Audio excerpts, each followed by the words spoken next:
Faith is believing in something you can't see, you can't feel, something that can't be proven. Then how do you know which is the right faith? I think that's a gut thing. I don't think about a right faith. I think about what resonates with me. I feel authentic. It brings me peace. I think there is no absolute truth in any religion. I think it's a matter of subjective experience. I kind of just trust my intuition, trust my gut. You just know. You just gotta follow it. You just gotta follow what you think is your faith.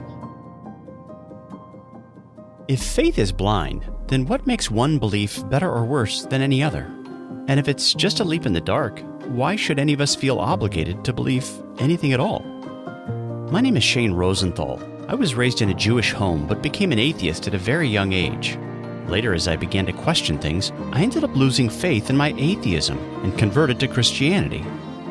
Since that time, I've never stopped asking questions, and I've spoken with authors and scholars from all over the world in order to explore the beliefs and ideas that shape our lives.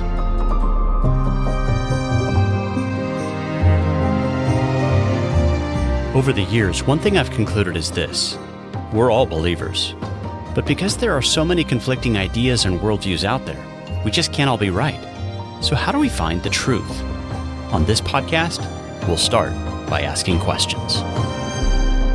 I'm really just trying to figure out what I believe right now.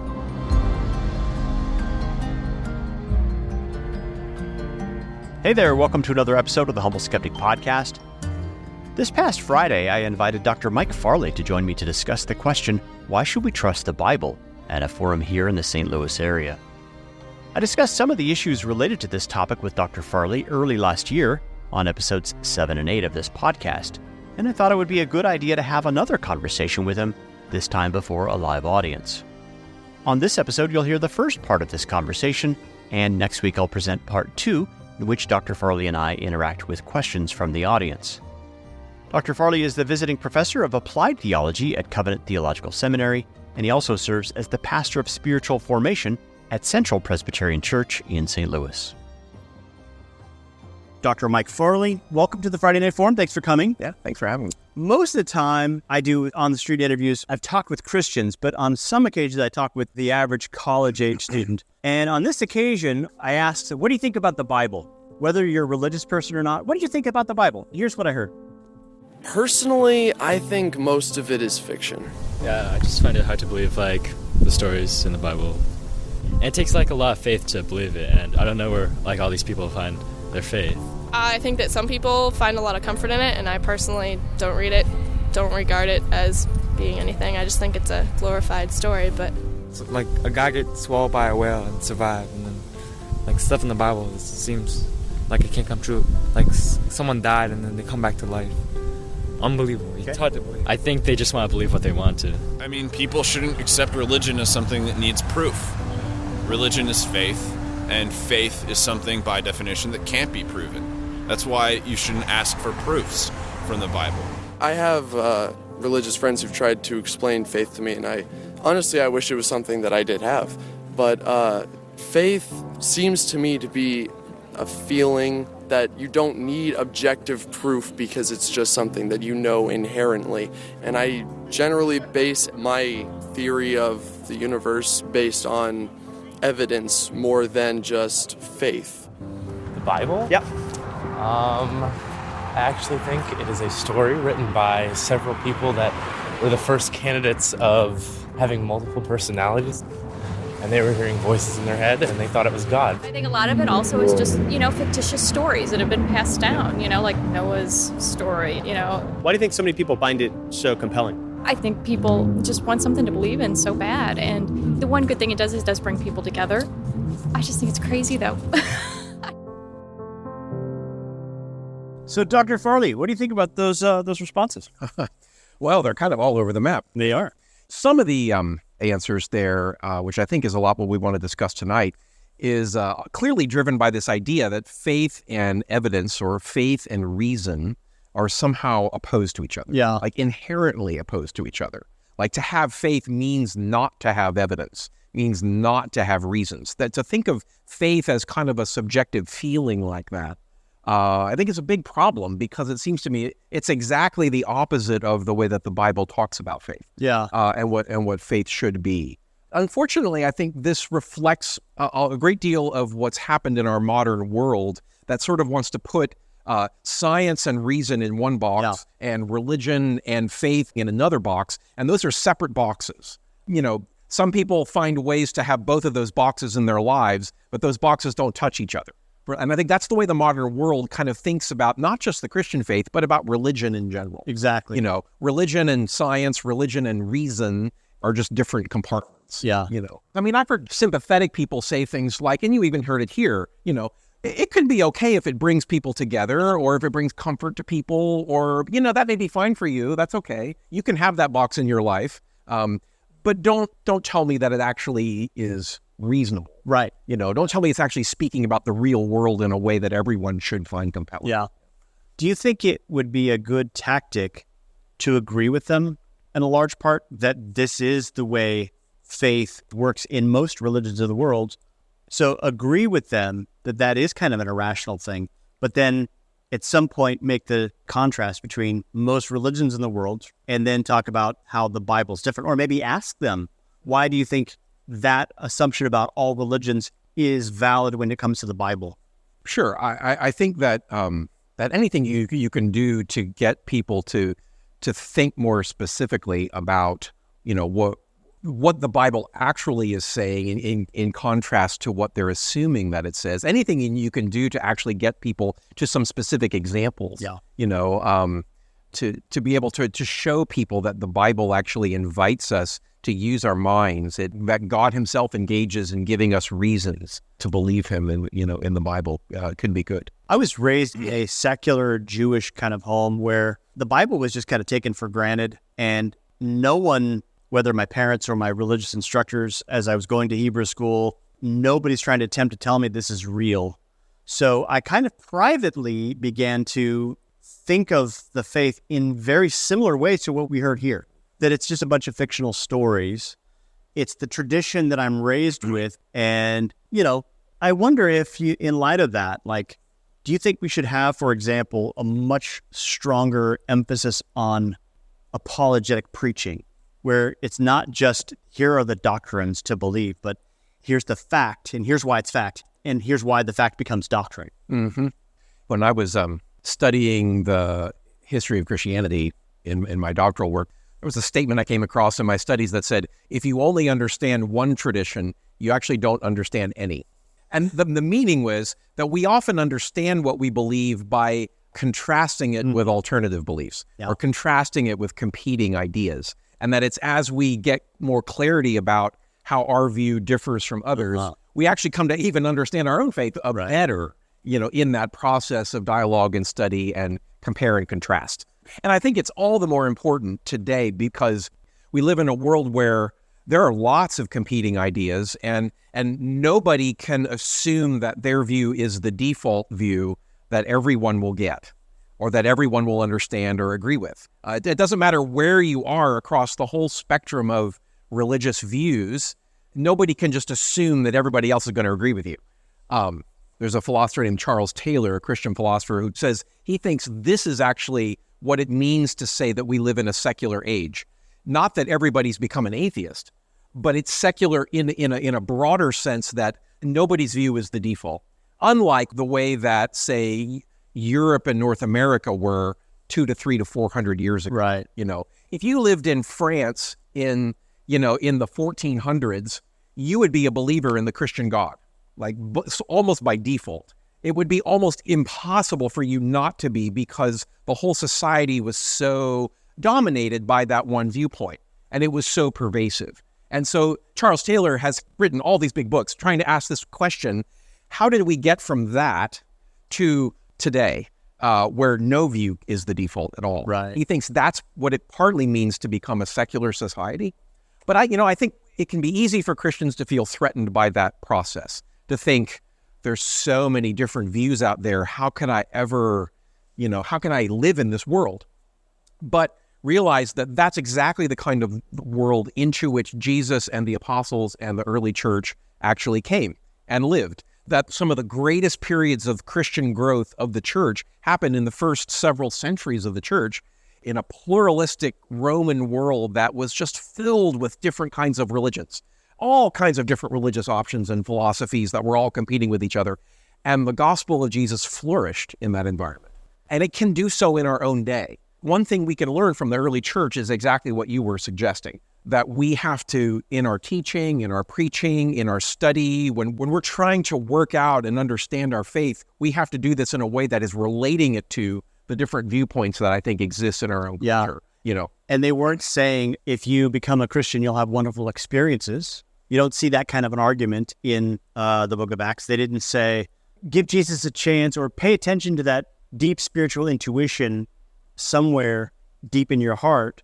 They actually continually referred to that which was seen by eyewitnesses and foreseen by the prophets. And that ends up being a truth claim that I think we've underemphasized today. Do you agree?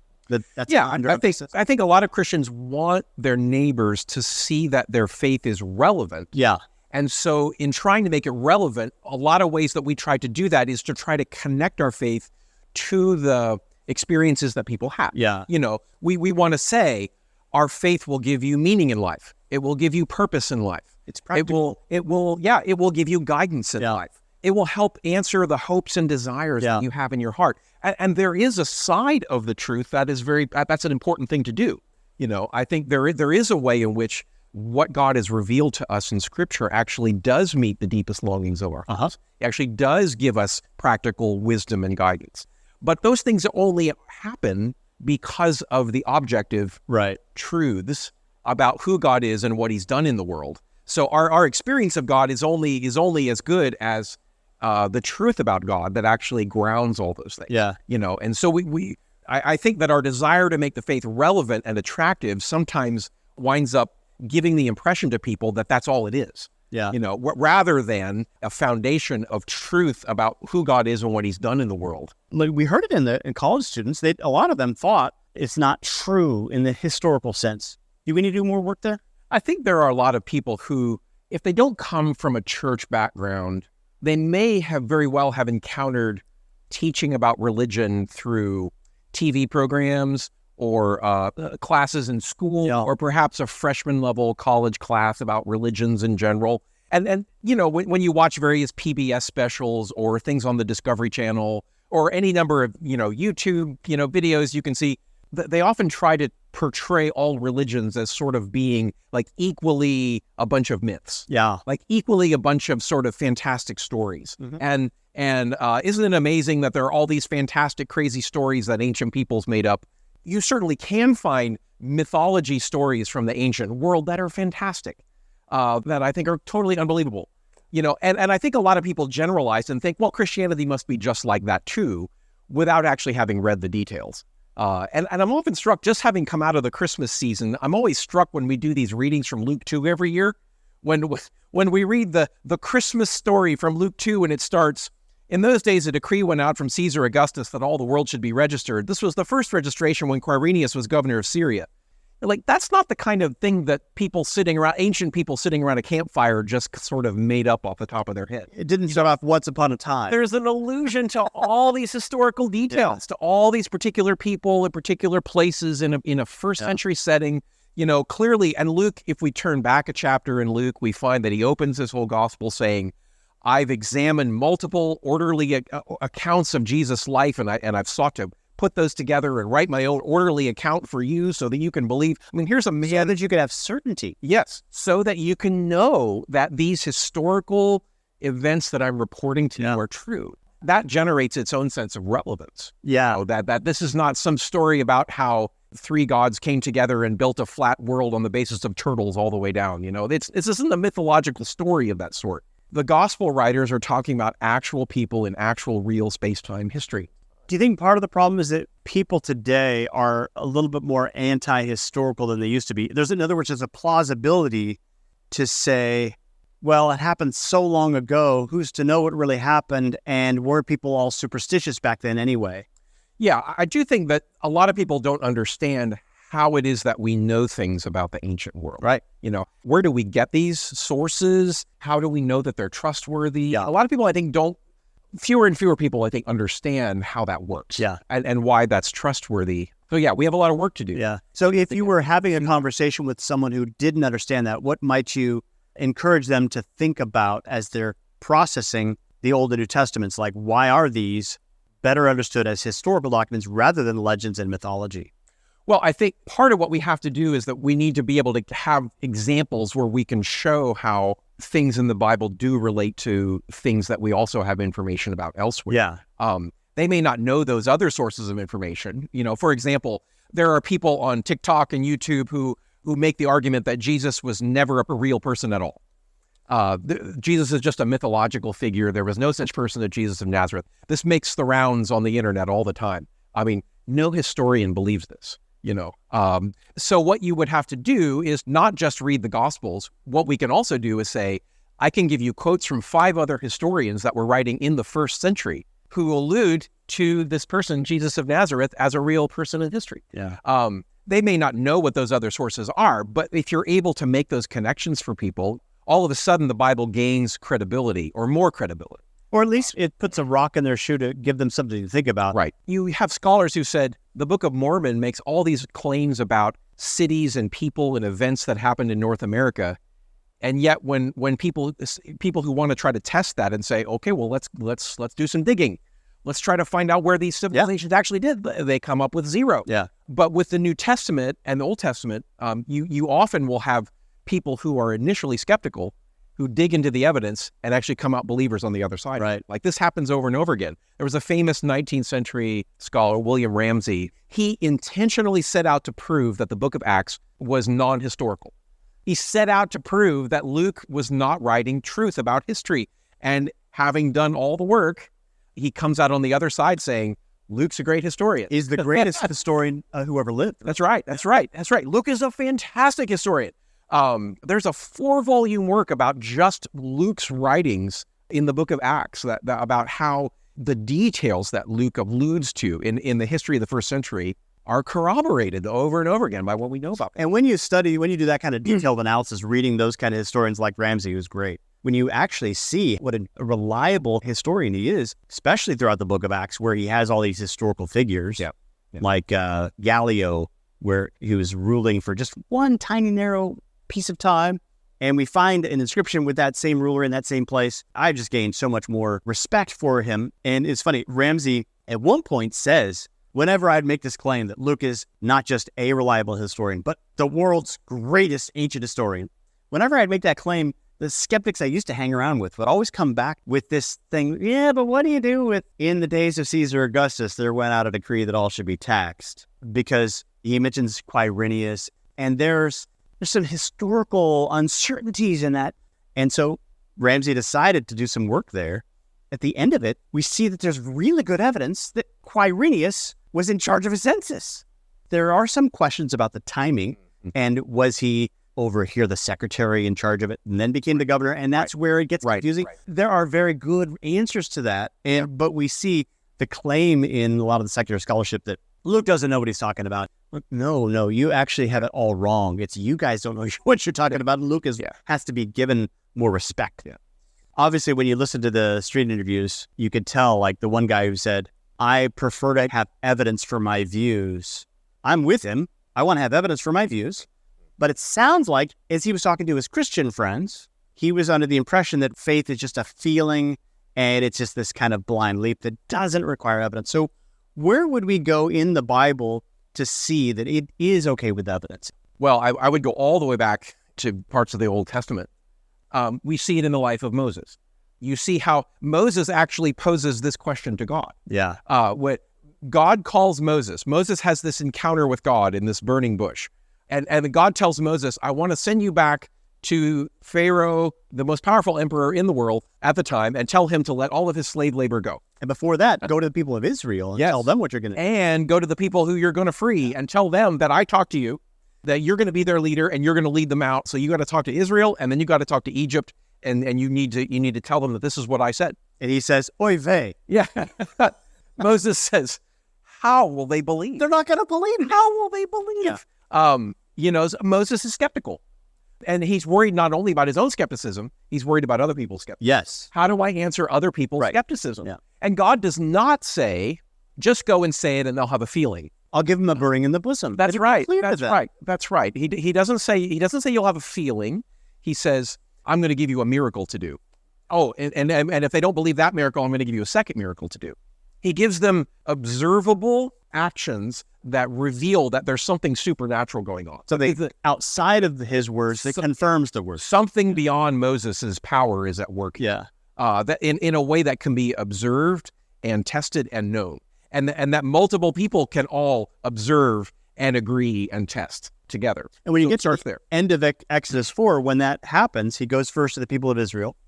It says, when they saw the miracles, they fell down and worshipped the God who came to rescue them. So this is a God who can act in real history. In other words, unlike other religious traditions, Moses does not come to the people of Israel and say, guess what? I wrote a book. God gave me a vision. He gave me words. I wrote a book. Now it's just your job to believe it. Actually, what God does is he takes the people to Mount Sinai and speaks to all of them. Like the whole nation hears God speak audibly. And then all having this very observable, very testable, a very bodily experience that they can see. Having all experienced that together in an undeniable way, God then says, now I'm going to talk to Moses and I'm going to give my word to you. But here's how you can know that you can trust Moses' word. You all have heard me. You all have seen everything that I've done in Egypt and here in the wilderness and on this mountain, and through event after event after event after event, God shows them that he's real and that Moses is his spokesman, that they can trust on the basis of things they know, on the basis of reasons that they can observe and test. And so the word that comes forth from Moses there is not to be believed just because Moses says so. Yeah. It's to be believed on the basis of this whole historical sequence of events in which God has been demonstrating his reality in very observable ways. This is the root of the origin of the written word of God that comes out of God giving observable public reasons to trust his word. So in the Quran, this issue comes up. So Muhammad has this conversation with Allah saying, will you give me a sign so that people will know that I'm really a prophet? And he says, Allah supposedly says in the section, the signs belong to Allah. You are but a humble preacher. Is it not enough that I've given you the book? Just like you were saying, it's just the book. There's nothing outside the claim. It's just a claim. And that's where I think we have underestimated the uniqueness of the Old and New Testament documents. It's not merely a claim, it's a very well-attested claim. And it's fascinating that it's not just that the Bible claims that God did these public, observable things so many centuries ago. It's not just that this all happened in Moses' time. Part of the word that God gives to Moses actually builds into it a set of tests that the people of God are supposed to continue to apply in the centuries that follow. This is where it gets really interesting. So yeah, talk about the two texts from Deuteronomy where this is laid out. Yeah, in two places in Deuteronomy, chapter 13, chapter 18, there are tests that God gives that his people are supposed to apply to evaluate who is truly speaking God's words. If a person comes along and says, I'm giving you the revealed word of God, I've received revelation from God and here it is and you should believe it as God's word. God says, those people need to be tested. You're not to accept their word just because they say so. They need to be able to prove it. And they need to be able to encourage skepticism. That's right. That's right. That's right. The assumption God is telling his people, there are going to be people who will come along and say false things. And you're going to have to be able to discern what's true and what's false. And there are going to be observable, testable, rational ways that you're going to be able to distinguish what's true and what's false.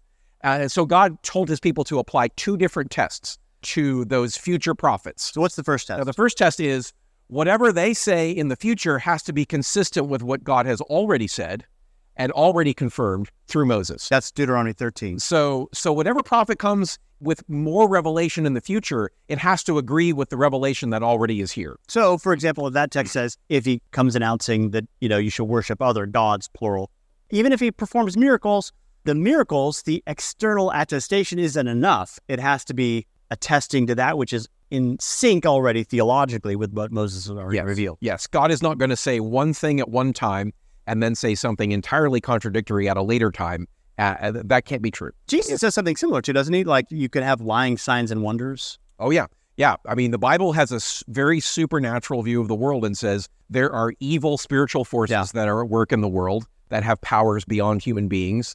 They're not ultimate, they're not divine, but they're real, and they can deceive. What's the second test? So the second test then is another kind of supernatural sign. It says prophets need to be able to make predictions that you can test.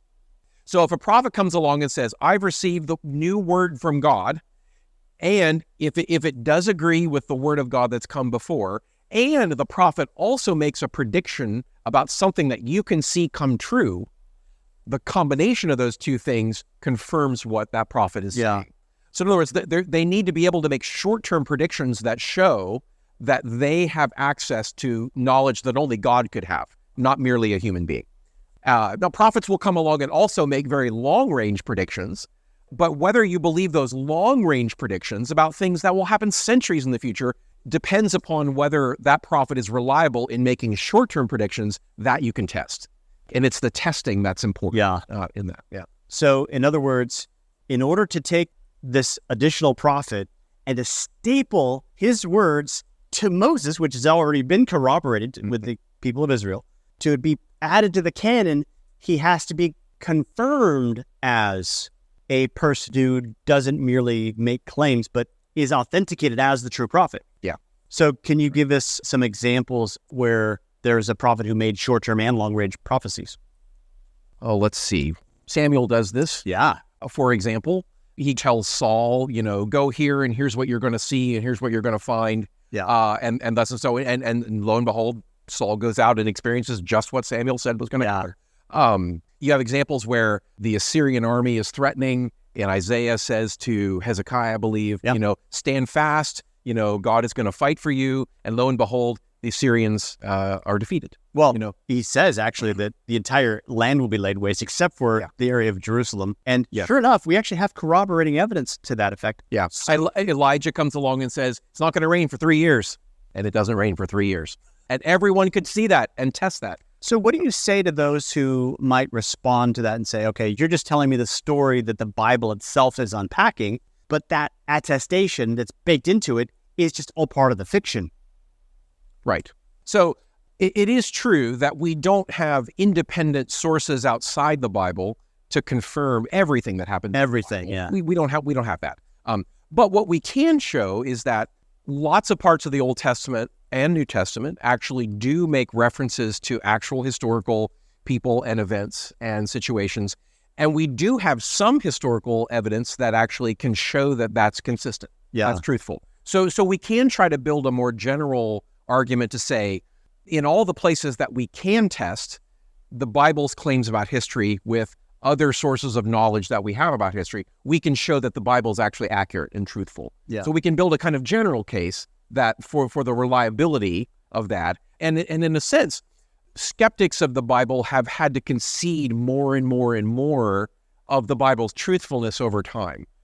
For example, it used to be thought that maybe some of the very later stories about the exile and things like that may have been historically rooted. But all those earlier stories about David and Solomon and Saul and the early kings and all that, all that's fictional. The people in the exile made up their own stories to make themselves a people, so to speak. Well, lo and behold, over time, archaeologists keep discovering actual material evidence that shows that evidence of the existence of these earlier characters, these earlier figures. Like there are pieces of pottery that show up that make reference to the house of Solomon or the house of David. Yeah. What were supposed to be fictions that people made up. Lo and behold, the material evidence increasingly shows that the Bible's a reliable source for understanding the ancient world. So that would be one way we could go about it. Do you think that this is hard in not just a pluralistic culture, but also an information culture? Because there are a lot of archaeologists, I'm thinking of one, Israel Finkelstein, who argues in his book, The Bible Unearthed, there's nothing there to unearth. There are a lot of people who, you just pick a side and you could find books written on that. Right. This is one of the reasons I argue for skepticism. Don't just read one side of the issue, read the other side too. Mm-hmm. And it's easy to find somebody who confirms either your belief or your skepticism. And that's sometimes tricky, isn't it? For people who are non-initiated, either Christian or secularist, how do I enter into that world as an accountant? How do I make sense of that archaeological discovery? Right. And then to negotiate between the two sides. Yeah, so I think what you're raising there is the idea that a lot of reasons I think that people would say that these biblical stories are unbelievable is because they contain supernatural events. Yeah. They contain miracles, and there is a kind of skepticism towards any kind of miracle claim that some people in our day have. That was me with third grade. Sure. I thought the best way to explain this is just that it was made up. And there are, of course, lots of people who claim to be able to do miracles in our world who clearly can't. So there are lots of bad claims about miracles that we encounter. So you can see how a person would become skeptical about all miracles. Right. It would be easy. But the fact that some claims about miracles are false doesn't mean that all of them are necessarily. We have to be able to test them. Just like if there's a counterfeit bill, doesn't mean all bills are bad. Yeah, exactly. If I go to one bad restaurant, that doesn't mean all restaurants are bad. But oftentimes I think it's not just that people are skeptical about miracles. Some people have, almost without intending to, adopted a philosophy that says miracles don't happen in the world. Miracles aren't real. And that's actually expressing a view of reality that basically is claiming that there is no supernatural creator, there is no supernatural God or agent who could actually do anything like that in the world. That's a big claim. It knows the end before it does the investigation. That's right. Miracles don't happen. I'm going to discount this one claim here because they can't happen. And how do you know they can't happen? Because of blind faith. That's not a history. That's not a conclusion from history. That's a conclusion from philosophy. Exactly. And so this is why we have to be able to sort of talk to people not only about history, but also about the larger philosophy of life that they have. Does that philosophy of life make sense?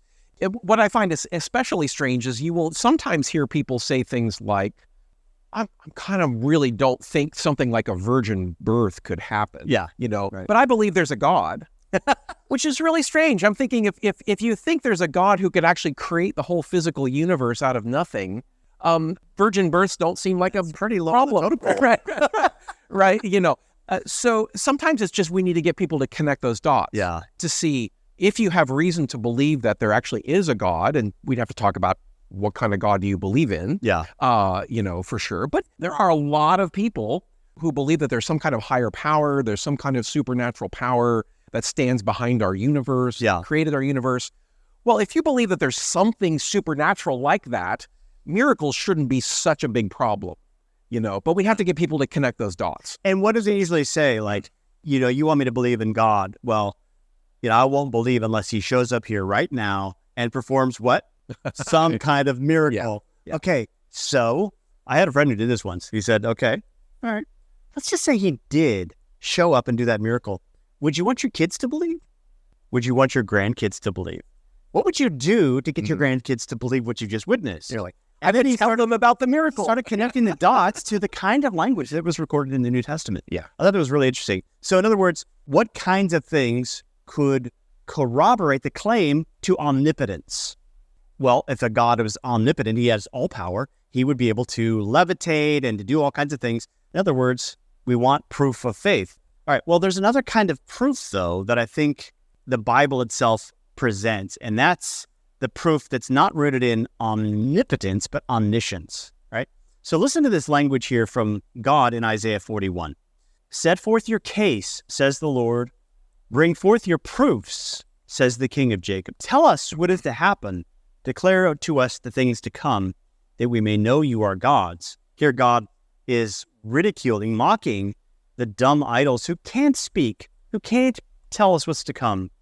And from this section in Isaiah, moving forward, it's the beginning of the servant songs, and he begins to just speak forth things that come to pass, like Cyrus is going to come. Mm-hmm. He'll liberate the people who have already been captive in Isaiah's mind. That hasn't happened yet. He's living the time of the Assyrian crisis, and then he kind of projects forward to the Babylonian captivity, but then he projects even more forward that the Babylonian captivity will come to an end. Cyrus will liberate the people. And then he goes even further when you get to 52 and 53, that all the nations will stream to Zion. Kings will shut their mouths because of what Yahweh does. All we like sheep have gone astray, but the Lord lays upon this one the iniquity of us all. I don't think there's anything like this in any of the world's literature. And I'm just surprised. I'm shocked, actually, because this is at the heart of my own conversion. I'm shocked at how underutilized this is as an apologetic tool. You have a Gospel of Matthew written 700 years before the time of Jesus. A section here, Isaiah 52 and 53. Mm-hmm. I haven't seen a lot of that. Yeah, I think this kind of argument may have been used more in the past. I mean, you certainly see the apostles themselves using an appeal to prophecy as one of their primary kinds of arguments all throughout the New Testament. I mean, Matthew kind of structures a great deal of his gospel around this. This therefore fulfilled what was written. Yeah. Yes, I mean, all the gospels do this. They're all presenting Jesus as the fulfillment of all of these patterns of what God's been doing. Yeah. They all do this. Matthew goes especially out of his way to say, and he fulfills this prophecy and that prophecy and that prophecy. And Paul argues the same way. When we see the way that Paul argues with Jewish believers, this is his primary approach, to say God had made promises about what he would do in sending a promised king in the line of David, and here he is. See how Jesus fits the pattern of all that God had promised. That's if you look at Acts chapter 13, in places like that, where he goes and reasons in the synagogue with people who already know the Old Testament story. It makes sense why he would do that. Or like in the Berean context, he went from one synagogue to the next, and they were searching the scriptures to see whether the things that he was talking about really were there. Right. Jesus is the Christ. And I think that's something else we forget. Like Christ isn't the last name. Yes. It's Jesus is the Christ. He's the promised Messiah. It's been fulfilled. So that which was promised by Moses and Isaiah and all the other prophets, we have seen with our eyes. And I think Peter uses that language too. Having confirmed the promises of the prophets. So they witnessed that which had been predicted. Anyway. Yeah. I think what maybe makes this argument a little harder in the modern world is that it requires you to understand the whole biblical story.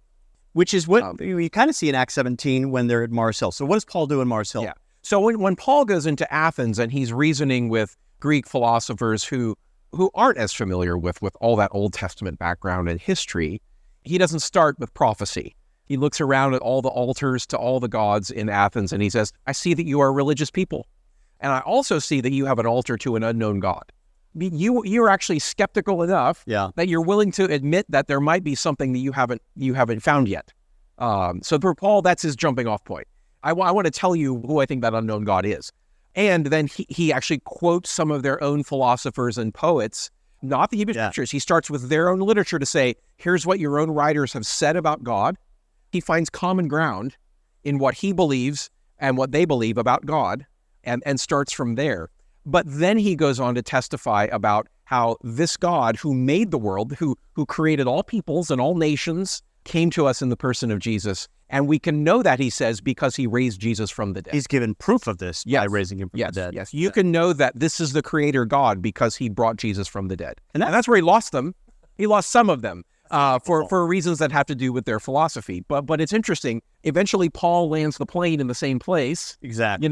He has to start farther back with a broader set of questions. He's aware of his audience. But he's always leading the argument to the same place, which is the person of Jesus, the resurrection of Jesus, and how that ultimately is revealing God to us most fully in history. And as he tells the Ephesian elders, the job then of those people who ended up wanting to know more, then he teaches the full counsel of God, where they would hear the story about how Jesus was not just hinted at in some places, he's actually physically there in some scenes in the Old Testament. Right. So I'm on the same page with you, but what I see in the early church, when you look at, say, Eusebius and Augustine, they say things like, it becomes obvious to all men, Jew and Gentile, that these texts have to be thought of as divine because it's the gospel written in advance. Most Gentiles today, unlike Paul's audience, a lot of people are at least familiar enough with Jesus that you can present some of these weird things like, what do you think this ancient text is getting at? You just read them, Isaiah 52, 53. And they may say, well, that sounds kind of like Jesus. And you say, it was written 700 years before. Or Micah 5, Yeah, Micah 5. Wow, there's this guy centuries before Jesus says, a ruler is going to come out of Bethlehem. Yeah, that particular prophecy was really instrumental in my conversion because it goes on to say that he shall be great to the ends of the earth. And that's not something that, you can't fiddle with where you were born. You can't have any effect on that. It's not up to you. And you also can't make it happen that he will be great to the ends of the earth. Yeah. Like what other person born in Bethlehem is great to the ends of the earth? Do you know of any? Yeah, right. Yeah.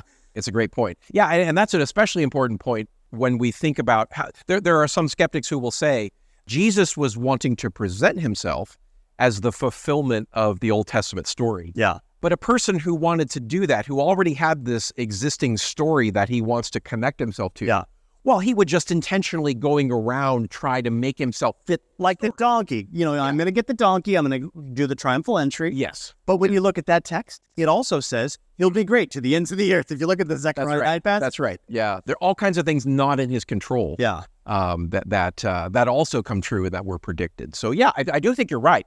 Rather than having to ask people to comb through archaeology data and lots of detailed stuff like that, you can just say, well, here's one part of the Bible that was centuries before Jesus, and here's another part of the Bible.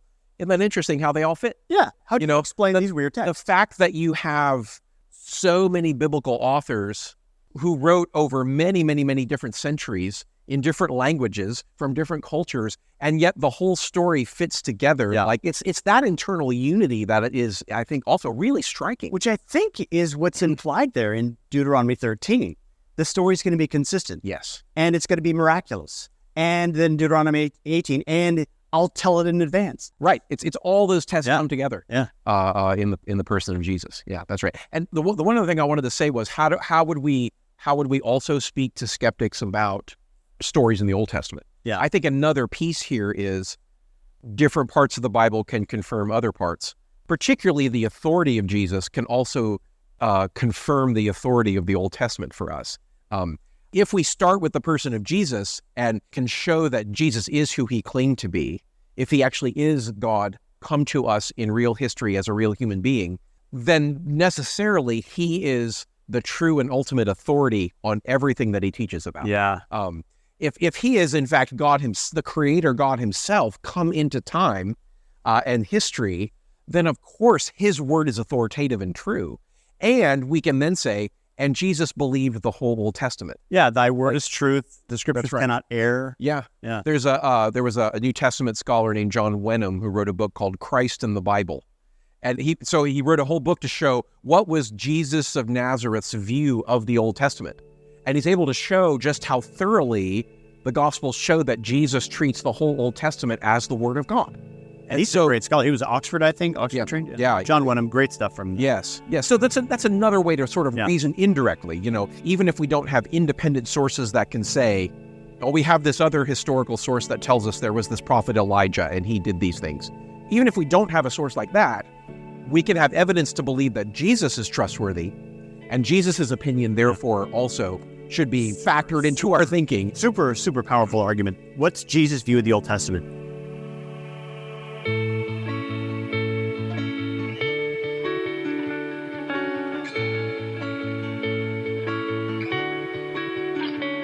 Folks, thanks for joining me for this episode of the Humble Skeptic Podcast, and be sure to join us again next time as we air part 2 of this discussion with Dr. Mike Farley.